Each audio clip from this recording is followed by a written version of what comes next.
The first thing Vanessa Carter registered was the sharp scent of antiseptic. It lingered in the air, sterile and cold, pressing against her senses.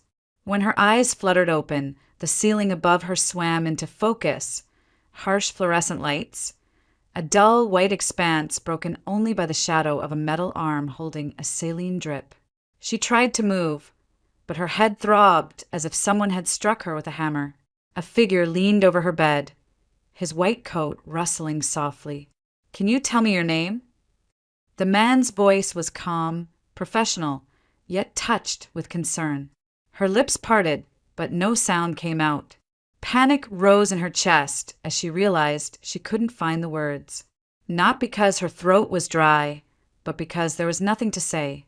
She had no name, no memory. Her tongue felt glued to the roof of her mouth, her mind an empty slate. The doctor's eyes narrowed. "You've suffered a head injury," he explained slowly, as though she might not grasp the words. "And hypothermia. Temporary amnesia isn't unusual in cases like this.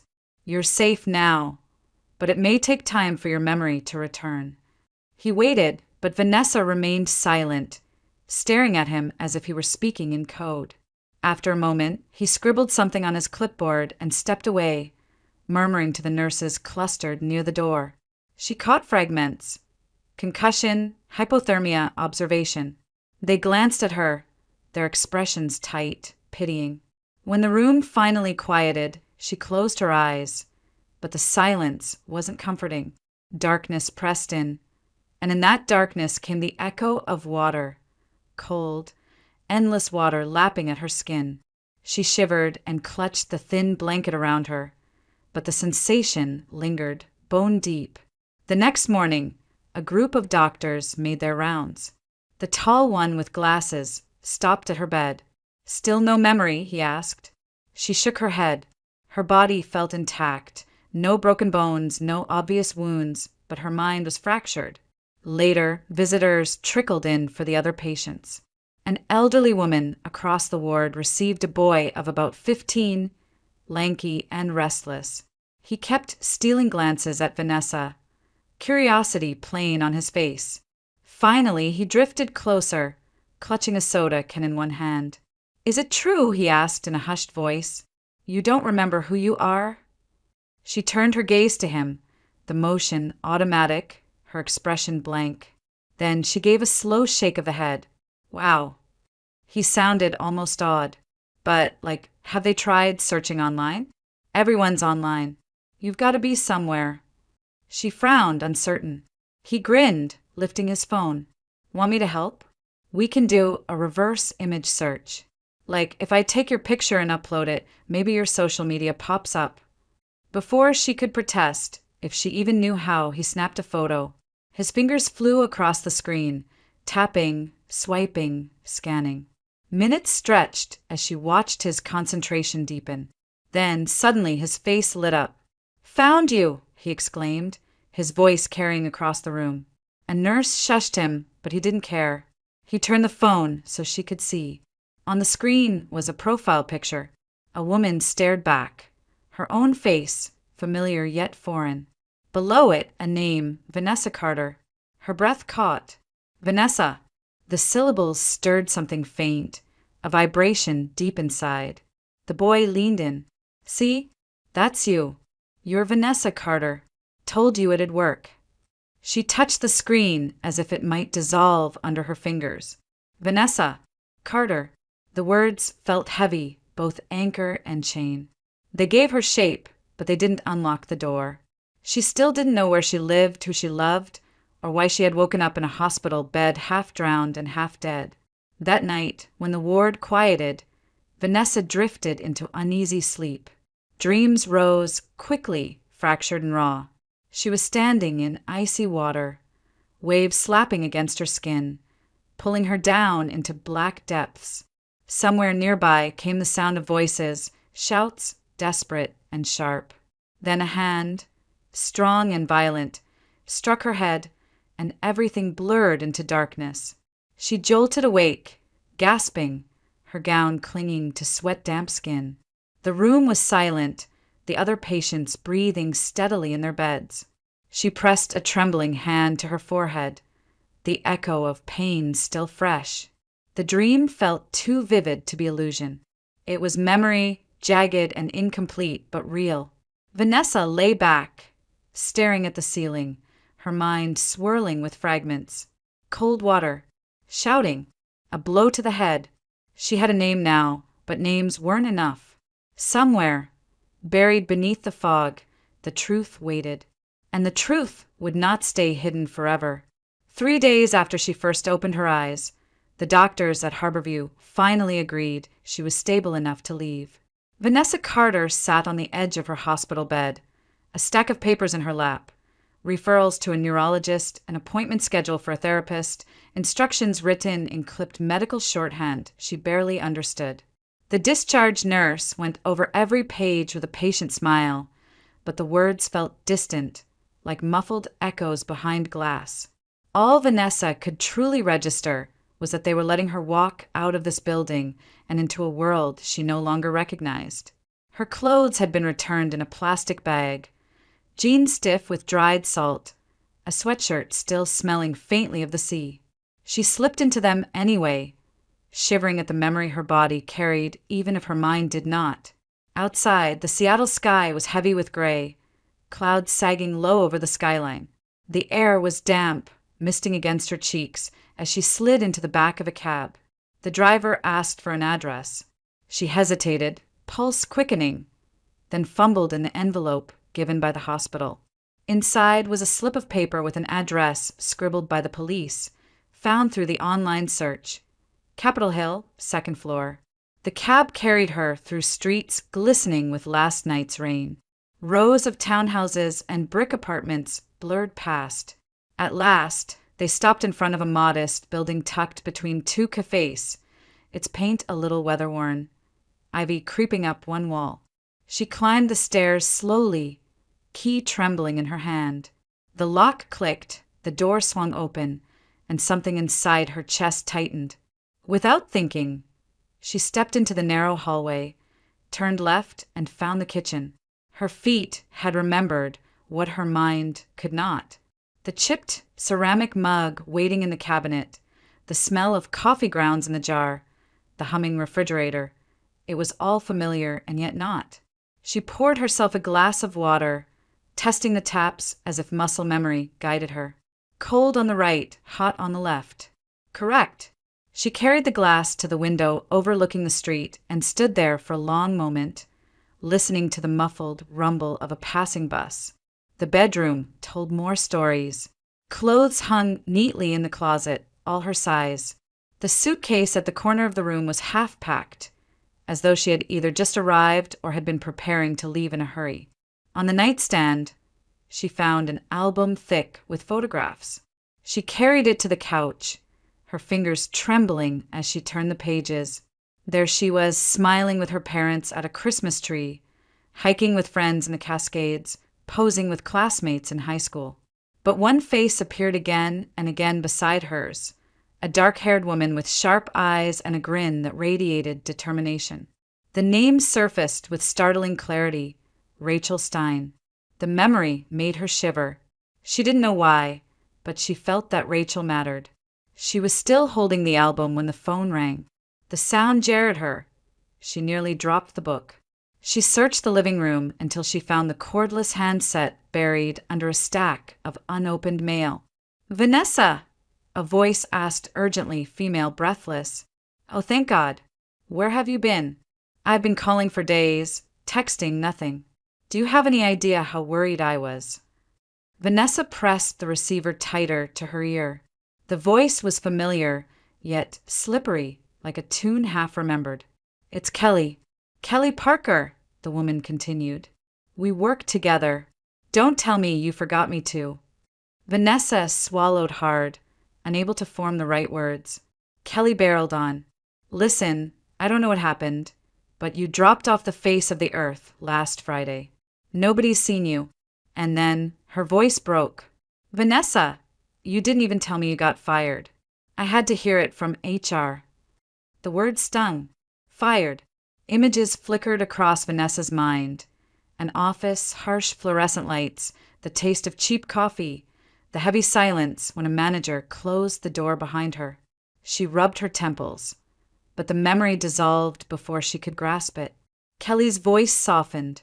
I know you're probably embarrassed, but you could have told me. Losing a job isn't the end of the world. You just disappeared, and then your phone went dead. I thought. She stopped herself, then asked in a whisper, Are you okay? Vanessa closed her eyes. The question hung in the air like a challenge. Was she okay? She was alive, yes. She had a name now, a place to call home. But her mind was fractured, her past a shattered mirror.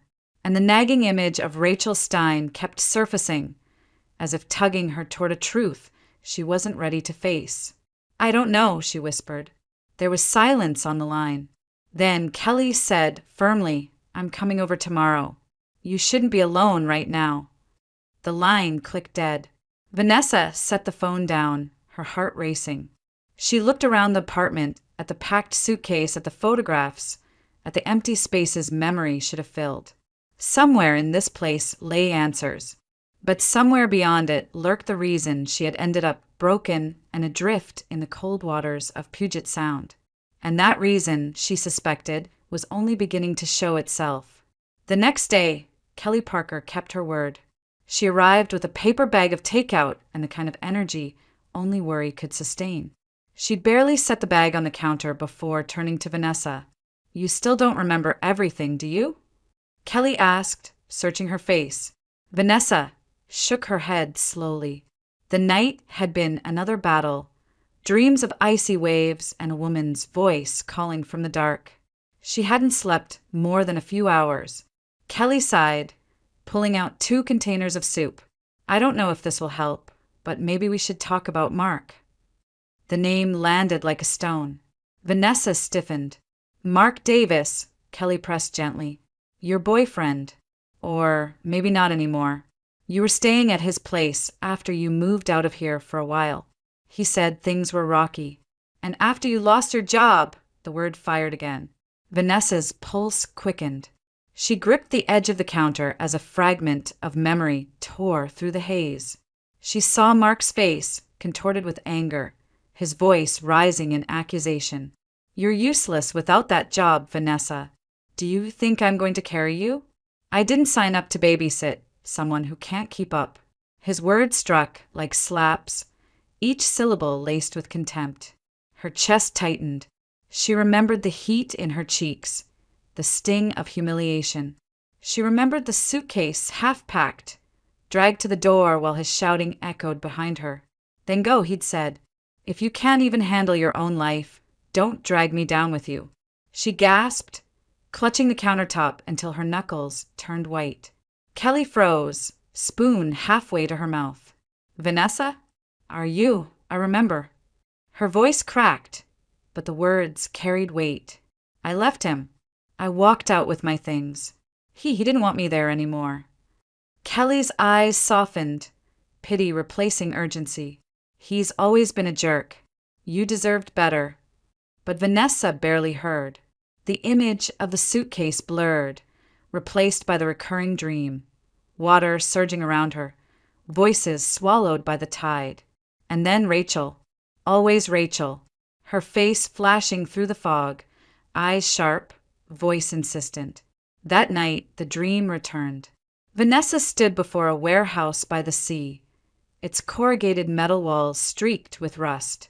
Rain hammered the roof, echoing in hollow rhythm. She heard Rachel's voice calling her name, urgent, desperate. A shadow loomed, a sudden blow to the head, then blackness. She woke drenched in sweat, heart pounding against her ribs. By morning, the decision had formed like iron in her chest. She needed to find Rachel Stein. Whatever bound them together, whatever this gnawing instinct meant, she couldn't ignore it. With the address scrawled in her old planner, one of the few things she'd found in her apartment, Vanessa boarded a bus heading north toward the quieter neighborhoods near Green Lake. The ride was long, the sky a curtain of slate gray. Drops of rain streaked the windows, distorting the city into shifting lines. Rachel's house sat on a quiet street lined with fir trees, the kind of modest single-story home where time seemed to slow. Vanessa's hand trembled as she pressed the doorbell. For a long moment, there was only silence. Then footsteps and the door creaked open. A woman in her 60s stood framed in the doorway. Her hair was silver, her eyes sharp behind a pair of glasses. She blinked, studying Vanessa with a flicker of recognition. "Can I help you?" "I'm Vanessa Carter," she said carefully as if trying the name again. "I'm a friend of Rachel's." Her voice faltered. "I was hoping to see her." The woman's expression shifted, a shadow passing across her face. She stepped aside, motioning Vanessa in. The living room smelled faintly of old books and chamomile tea. "Rachel hasn't been home in nearly 2 weeks," the woman said finally, lowering herself onto the couch. "She left for the city, something about work, but she didn't come back. She hasn't called. Not once." Vanessa's breath caught. 2 weeks? "Yes. I thought maybe she was just busy, but it isn't like her. I've tried calling, but her phone is always off." The woman's eyes glistened. "Do you know anything?" Vanessa shook her head, throat tight. She didn't know, but the dreams, the fragments, the gnawing certainty in her gut told her Rachel's disappearance was no coincidence. She sat in silence, the rain tapping against the windows. For the first time since waking in that hospital bed, Vanessa felt a sliver of clarity. Whatever had happened to her, whatever had left her broken and adrift in Puget Sound, Rachel Stein was at the center of it. And if Rachel had vanished, it meant Vanessa's nightmare was only beginning. The rain had tapered off into a fine mist by the time Vanessa reached Rachel's apartment. It was a modest complex tucked behind an espresso bar in Fremont, the kind of building young journalists and artists clung to before the rent doubled. The hallway smelled faintly of mildew and old carpet cleaner. Vanessa's heart thudded as she lifted the spare key Rachel's mother had pressed into her palm. The lock turned with a reluctant click. The door creaked open, revealing a space in disarray. Stacks of notebooks and folders covered the small dining table. A laptop sat open, its screen black but still warm to the touch, as if abandoned mid-thought. Dishes lingered in the sink, a half-drained coffee mug perched precariously on the counter. Vanessa stepped carefully inside, every sense sharpened. She eased into the chair at the desk and tapped the space bar. The laptop whirred awake, the screen flooding with light. Rachel's inbox filled the screen, rows of subject lines, curt, demanding. She skimmed through them, her eyes darting over the words. Deadline missed again. "We can't keep covering for you. Final warning." Editors from 2 online outlets had filled her inbox with reprimands. Rachel had been drowning under pressure. Vanessa's chest tightened. She could almost hear Rachel's voice arguing with an unseen editor. Fire laced into every word. But buried among the barrage of deadlines was something else. A message dated 2 weeks earlier. Sender, Hannah Miller. The subject line was deceptively plain, meeting tonight. 8 p.m. Will send location. Vanessa clicked it open. A short line of text appeared. "It's important. You'll understand when you see it. Don't come alone." Below it, a pinned map marker glowed. A warehouse on the southern edge of Puget Sound, an old boathouse long abandoned after the yacht club folded. The moment she saw the map, her body stiffened. The dream, the rain, the metal roof, the hollow echo of footsteps. She knew this place. Her pulse quickened as she pulled on her coat and headed back into the gray Seattle afternoon. The city seemed to blur around her as she boarded a bus, then another.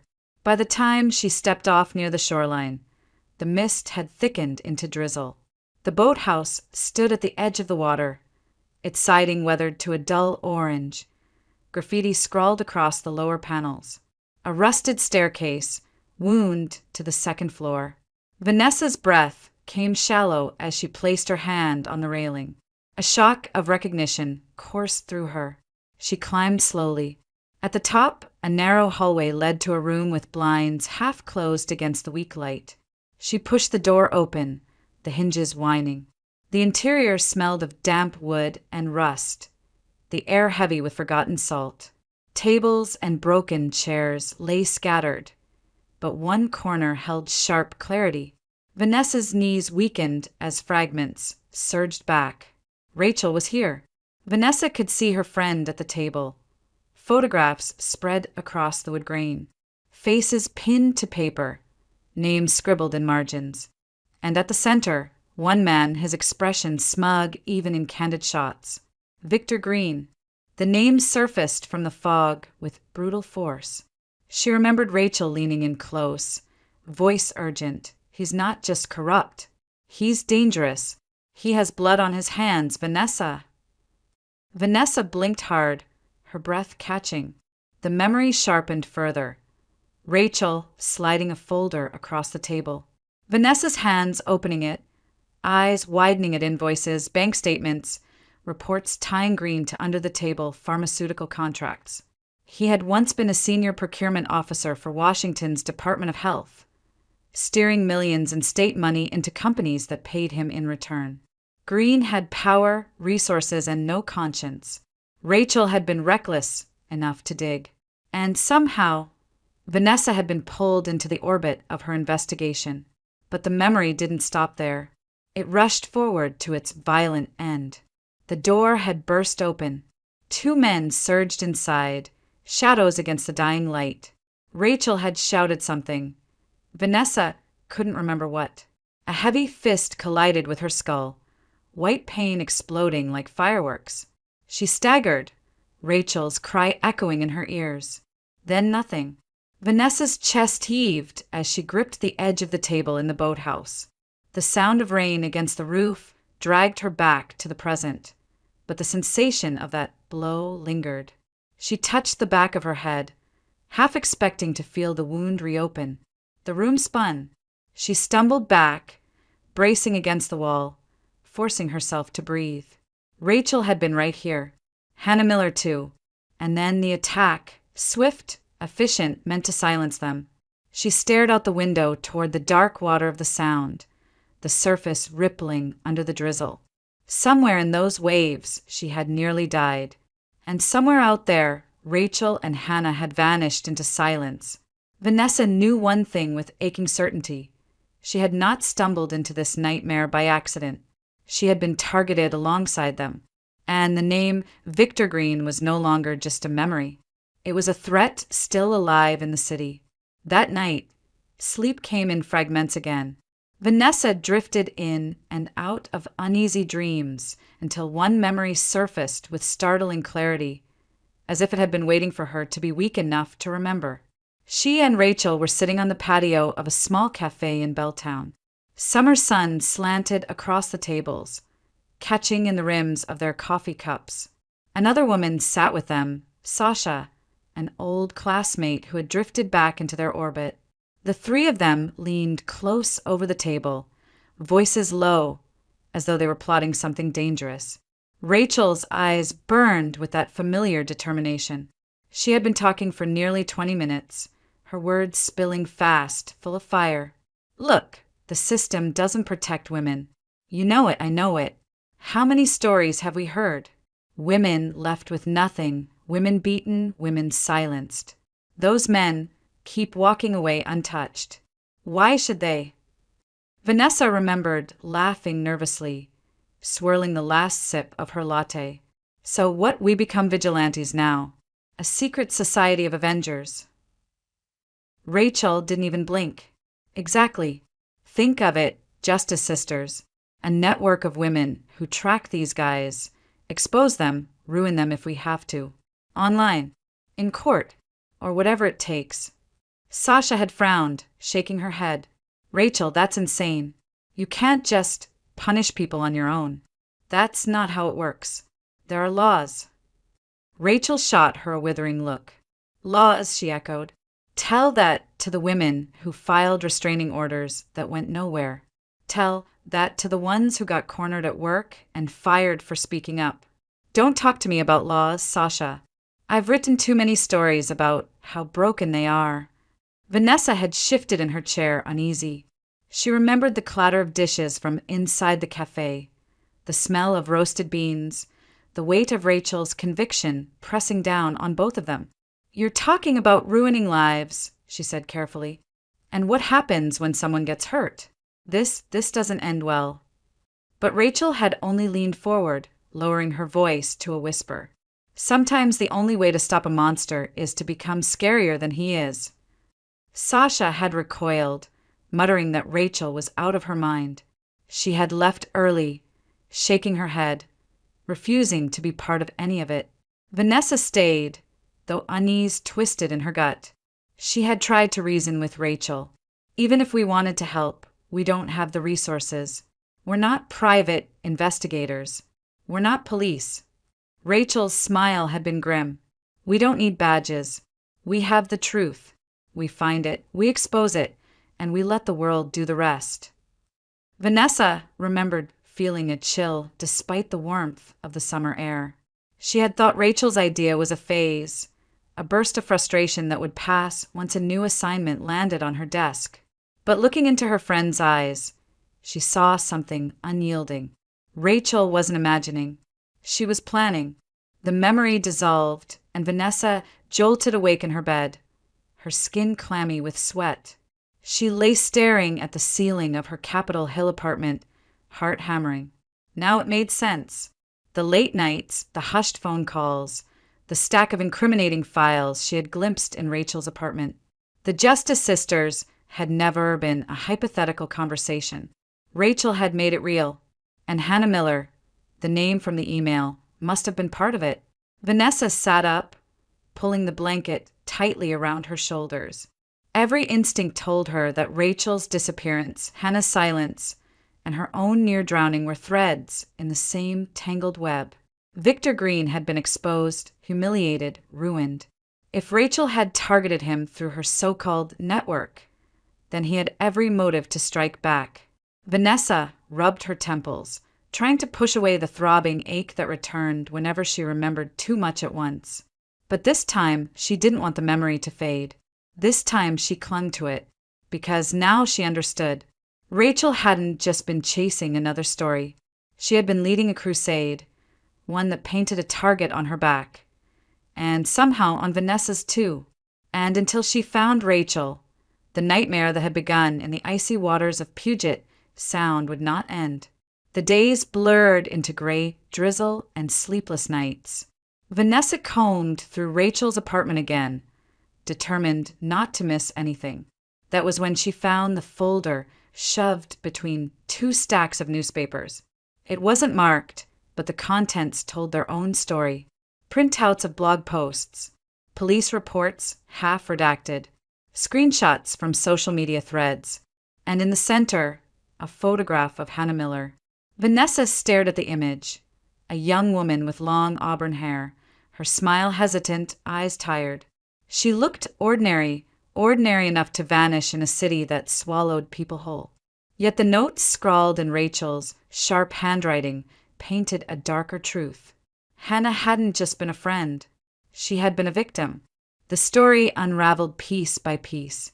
2 years ago, Hannah had been engaged to a man nearly 20 years older, Victor Green, a senior procurement officer at the Washington State Department of Health.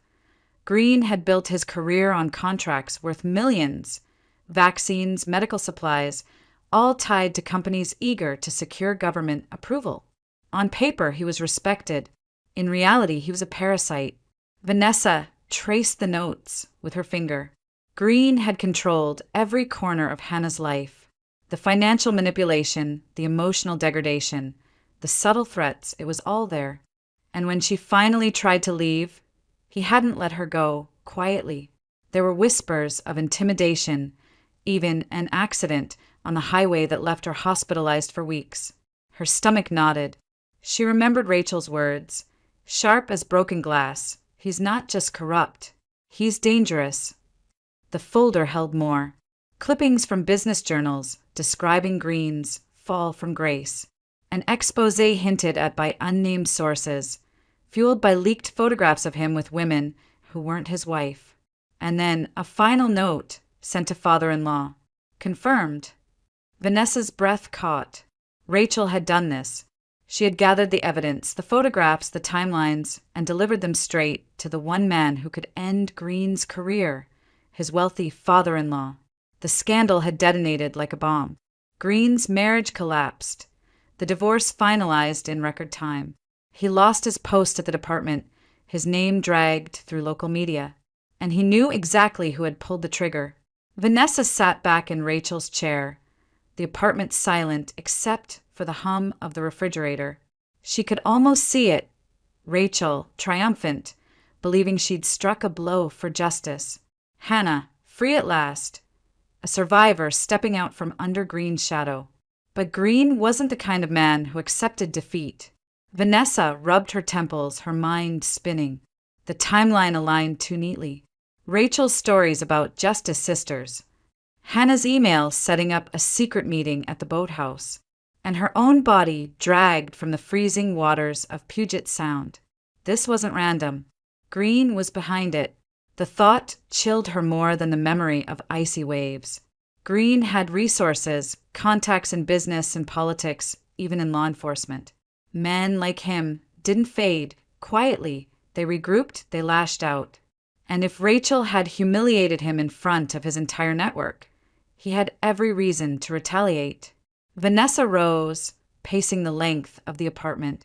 The rain outside streaked down the windows in endless rivers. She pressed her palm against the cold glass, her reflection fractured in the pain. She remembered the attack in the boathouse, the two men bursting in, the blow to her skull. They hadn't been random thugs. They had been sent. Green had wanted her silenced as much as Rachel. Her throat tightened. Hannah, too, the young woman who had once been his fiancée, the proof of his cruelty, the reason his carefully built empire had crumbled. Vanessa closed the folder and hugged it to her chest, as though it might steady her pounding heart. She didn't want to believe one man could hold so much power over their lives. But every trail she followed circled back to him. Victor Green wasn't just a name in her fractured memory anymore. He was a shadow looming over every step she took. And if Rachel and Hannah were still alive, he was the one keeping them hidden. The deeper Vanessa dug, the more inevitable the next step felt. Green had torn through the lives of every woman who crossed him, and yet there was one thread Rachel's notes hadn't fully unraveled. His ex-wife, Margaret. Late one evening, hunched over Rachel's laptop, Vanessa found her. Margaret Green had reverted to her maiden name, Wallace, after the divorce. She lived quietly in a townhouse outside Bellevue with her daughter Julia, 9 years old. Her social media page was modest, filled with photos of Julia feeding ducks at Green Lake, drawings taped to the fridge, snapshots of school plays. The domestic normalcy made Vanessa's chest ache. She stared at the screen for a long time. Then she whispered to herself, if Green could lose everything, because of them, maybe he can lose more. The thought frightened her, but it stayed. 2 days later, she stood on Margaret's porch, rehearsing the lie she had cobbled together. The door opened to reveal a woman in her 30s. Blonde hair pulled back, weariness etched into her features. Hi, Vanessa began, her voice unsteady. I saw your post about looking for after-school help. Someone to pick Julia up. Stay with her until you're home. Margaret tilted her head, suspicion flickering across her eyes. But then Julia appeared at her side, holding a stuffed rabbit. Mom, who is it? Margaret's features softened. She stepped aside. Come in.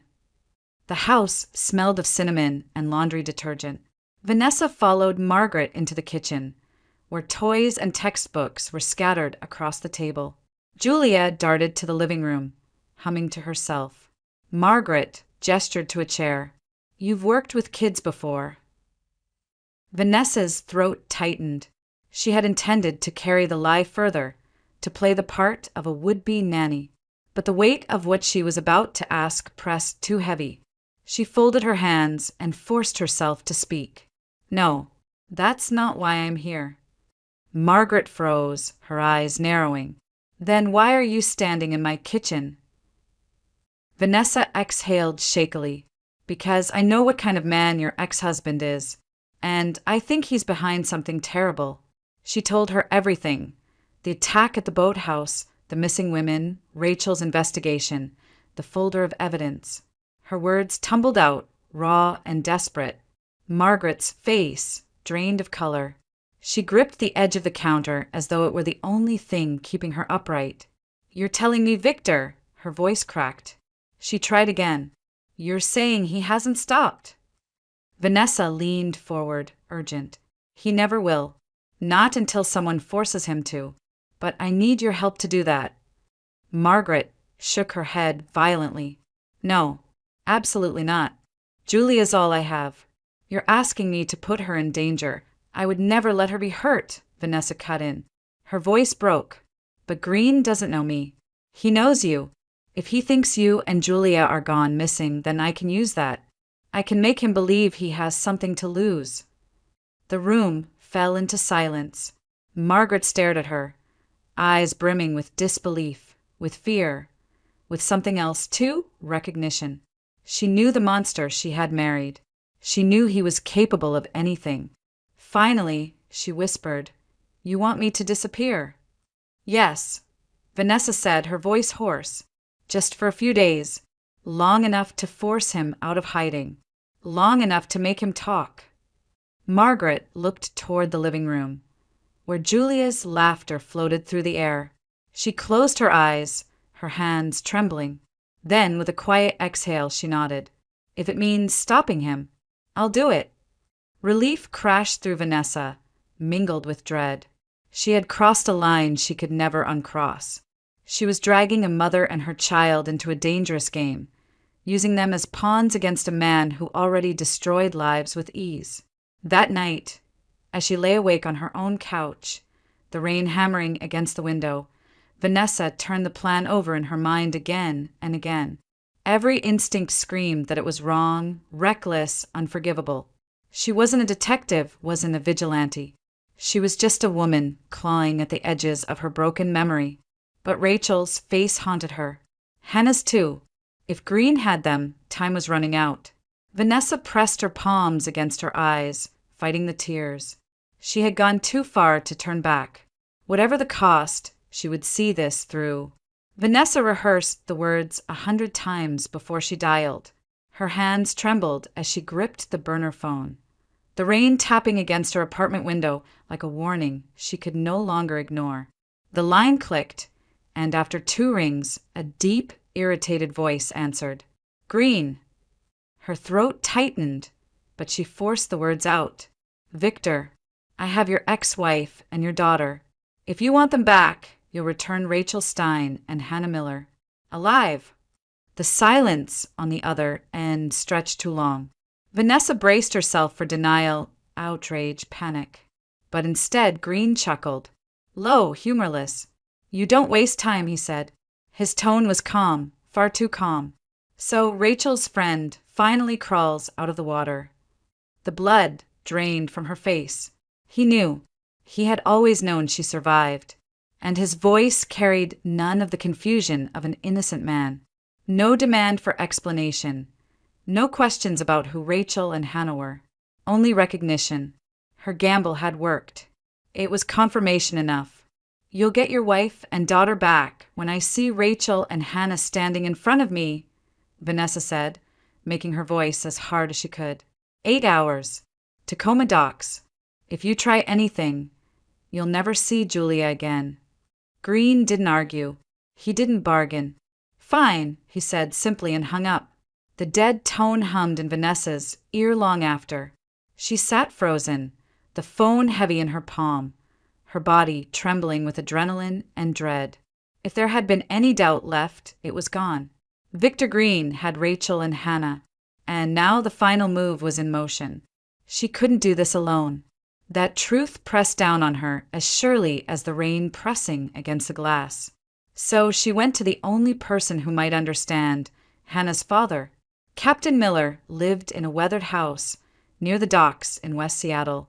A retired sailor, his shoulders still broad beneath his wool sweater, his hands calloused from years at sea. When he opened the door and saw her standing there, rain-soaked and hollow-eyed, he didn't ask questions. "You're Vanessa," he said. "Not a question." "Yes." Her voice cracked. "I need your help. Hannah's alive, but Green has her. And Rachel, too." His jaw tightened, but he didn't flinch. He ushered her inside, poured her a cup of coffee, and listened as she laid everything bare. The Justice Sisters, Rachel's investigation, the evidence against Green, the attack at the boathouse, the call she had just made.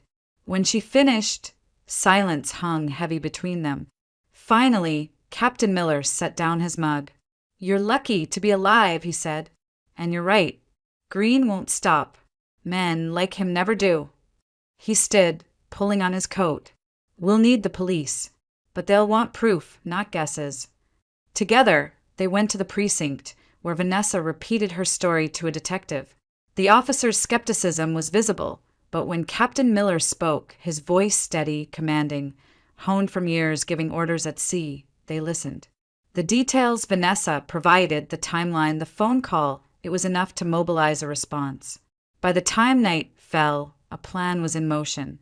Tacoma docks sprawled dark and industrial, the smell of salt and oil thick in the air. Floodlights glared across empty shipping containers, casting long shadows. The water lapped against pylons, a slow rhythm beneath the tension. Vanessa stood with Captain Miller at the edge of the cordoned-off pier. Beyond them, unmarked patrol cars idled in silence, their headlights dimmed. Officers waited in the shadows, weapons ready. Every instinct screamed at her to run. She wasn't a cop. She wasn't a fighter. She was just a woman clinging to the shards of her memory, desperate to save her friend. But it was too late to turn back. She wrapped her arms around herself, her breath clouding in the cold night air. Captain Miller rested a heavy hand on her shoulder, steady and grounding. "Stay behind me," he said firmly, "no matter what happens." Vanessa nodded, though fear clawed at her throat. From across the docks, the faint rumble of an engine broke the silence. A boat eased toward the pier, its lights dimmed, cutting across the dark water like a predator.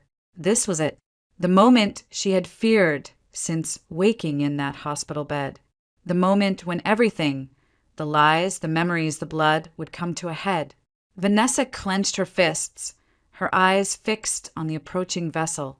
Somewhere on that boat, Rachel and Hannah's lives hung in the balance, and the man who had orchestrated everything was finally stepping into the open. The night air at the Tacoma docks was raw, carrying the briny sting of salt water and diesel fuel. Vanessa huddled deeper into her coat, the damp wind cutting to her bones. Around her, the shadows moved with purpose. Seattle PD officers crouched behind stacks of shipping containers, radios clipped to their shoulders, eyes fixed on the water. A few yards away, Captain Miller stood like a stone pillar, hands shoved deep into his coat pockets, jaw tight with restrained fury. The rumble of the approaching boat grew louder, vibrating through the wooden planks beneath their feet. Floodlights from the patrol units stayed dark. Silence clung to the pier, broken only by the slap of water against the pylons. Vanessa's breath came shallow, her pulse roaring in her ears. Then the vessel emerged from the darkness. A sleek motorboat, paint dulled, its bow cutting through the black water. It slowed near the pier, but didn't tie off. Instead, two figures appeared at the edge, dragging something, or rather, someone. Vanessa's heart seized. Rachel and Hannah.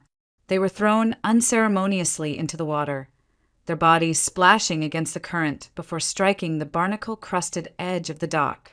Hannah screamed as she clung to the slick wood. Rachel, battered but alive, fought to pull them both up. Their coughing and cries echoed across the still night. Vanessa's instinct screamed at her to run forward, to grab them, but Captain Miller's arm shot out, barring her path. His voice was low, steady. "Wait." Because the trap was already springing shut. From every direction, Flashlights flared to life. Officers surged forward, weapons drawn, their shouts ringing through the night. Seattle PD, hands in the air. The men on the boat froze, caught in the harsh beams of light. One tried to reach for his waistband, but a warning shot cracked across the water, halting him cold. Within seconds, officers were swarming the vessel, forcing the men to their knees. And there he was, Victor Green. He stood near the helm, his tailored coat dripping with mist, his face carved into a mask of contempt. Even cornered, even with a dozen rifles aimed at him, his arrogance radiated. His eyes swept the pier until they landed on Vanessa. A thin, venomous smile curved his lips. "So it's you," he said, his voice carrying over the water. "The drowning girl who didn't stay drowned." Vanessa's stomach twisted, but she met his gaze. For the first time since this nightmare began, she wasn't trembling. Officers yanked Green's arms behind his back, the metallic click of handcuffs ringing sharp against the roar of the tide. He didn't resist. He only stared at her, as though memorizing her face, as though promising that this wasn't finished. But it was. Captain Miller rushed forward, dropping to his knees beside Rachel and Hannah. He pulled Hannah into his arms, his weathered face breaking with relief as she clung to him, sobbing. Rachel coughed violently, salt water spilling down her chin, before lifting her gaze to Vanessa. Their eyes met, and for a heartbeat, everything else fell away. "You're alive," Rachel rasped, her voice hoarse. "So are you," Vanessa whispered back. Later, after the chaos dimmed and Green's men were loaded into squad cars, they gathered in the corner of the dock, wrapped in emergency blankets. Rachel's face was pale, her body trembling with exhaustion. But the fire in her eyes had not dimmed. She reached for Vanessa's hand, gripping it hard. "It was the Justice sisters," she admitted, voice low but steady. "Green found out. He knew I was the one who exposed him. Hannah was the proof he couldn't bury. That's why he came after us." Vanessa swallowed, the words confirming what she had already pieced together. He wanted to erase all of it, all of you. Rachel's eyes flicked to Captain Miller, then back. "We were reckless. I thought we could control it. I thought revenge would feel like justice, but it only painted a target on our backs." The weight of her words settled between them. Vanessa felt the chill seep deeper, not from the night air, but from the truth. Green's empire of lies had crumbled, his arrogance broken under the spotlight of law and consequence. The Justice sisters had drawn blood, but the price had nearly been their lives. As dawn threatened the horizon, streaks of pale gray cutting through the night, Vanessa stood at the edge of the dock. The tide whispered below, dark and endless, carrying away the remnants of a battle she hadn't asked for but could never escape. The truth was clear now. Green's threat was finished. The women had survived. But survival came with its own cost, etched into scars that would never fully fade. For the first time since waking in that hospital bed, Vanessa felt something like finality. The nightmare had reached its peak, and at last it was over. The city was quiet when they returned. A pale drizzle clung to the streets, washing Tacoma salt and oil from their clothes, but not the memories. Police had finished their statements. The dock was empty and Green was behind bars. Yet, as Vanessa, Rachel, and Hannah stepped back into Seattle, the night still carried the echo of sirens. They gathered in Vanessa's apartment, the only place that felt safe enough. The lamps cast a warm glow against the rain-streaked windows, a fragile barrier against the darkness outside. Vanessa set water to boil on the stove, her hands moving automatically. The scent of chamomile filled the air. Rachel sat hunched on the couch, her blanket draped like armor. Hannah curled in an armchair, legs pulled to her chest, eyes staring somewhere far away. Their bodies were here, but part of them was still on the dock, still tasting salt water, still hearing the snap of handcuffs around Green's wrists. When Vanessa set the cups down, steam rising from the porcelain, no one spoke at first. The clink of ceramic against the table was the only sound. Finally, Rachel lifted her head. Her voice was raw but steady. "We should have known. I should have known." She gave a bitter laugh that broke into a cough. Justice Sisters. What a name. I thought we could fight back, give women power the system denied them. And maybe, for a moment, we did. Green lost his job, his reputation. But in the end, revenge didn't give us peace. It nearly killed us. Hannah nodded faintly, her eyes brimming with tears. "I thought if he suffered like I did, I'd feel free. But tonight, all I felt was fear." Vanessa held her cup tightly, the heat pressing into her palms. She wanted to tell them they weren't wrong. That Green deserved every ounce of ruin, that monsters like him only understood force. But the truth weighed heavy. She remembered the water dragging her under, the helplessness of not knowing her own name, the sight of Rachel being dragged onto that dock. They were alive, yes, but not because revenge had saved them, because luck had, because Green had underestimated them just long enough for the police to strike. Rachel leaned back, exhaustion etched into every line of her face. We can't be who we thought we could be. Not avengers, not vigilantes, just women who survived. That has to be enough. The words settled like ash. Vanessa's gaze drifted to the photograph, still tucked in her wallet, the one she had seen on Margaret Wallace's page. Julia, Green's daughter, feeding swans at Green Lake, her small hand scattering breadcrumbs into the water, her face alight with simple joy. That image clung to her, pure and uncorrupted. Julia wasn't burdened with Green's sins, or the scars of betrayal, or the hunger for vengeance. She was a child, untouched by the darkness that had nearly consumed them all. Vanessa realized that was the future worth protecting. Not endless cycles of revenge, but the fragile hope embodied in children like Julia. If justice meant anything, it was breaking those cycles, not feeding them. The rain softened outside, a faint patter against the glass. Vanessa sipped her tea, letting the warmth ease the tremor in her chest. "We can't undo what happened," she said quietly, "but we can choose what comes after." Rachel looked at her, eyes tired but clearer than before. Hannah shifted in her chair, unfolding her legs, grounding herself again. For a moment, the three of them sat in silence, breathing in the steam, letting the world outside shrink to nothing but the circle of lamplight around them. The storm had passed, but its shadow lingered. They all knew scars remained, scars that wouldn't fade overnight, scars that might never fully fade. But survival itself was a kind of justice, and truth, no matter how painful, had finally been dragged into the light. As the night deepened, Vanessa closed her eyes. She no longer saw waves or fists in the dark. She saw Julia by the lake, her laughter echoing as birds rose from the water in a flurry of wings. And with that image came a fragile peace. Justice, Vanessa realized, was not about revenge. It was about truth. And the truth, once revealed, had the power to end even the darkest of storms.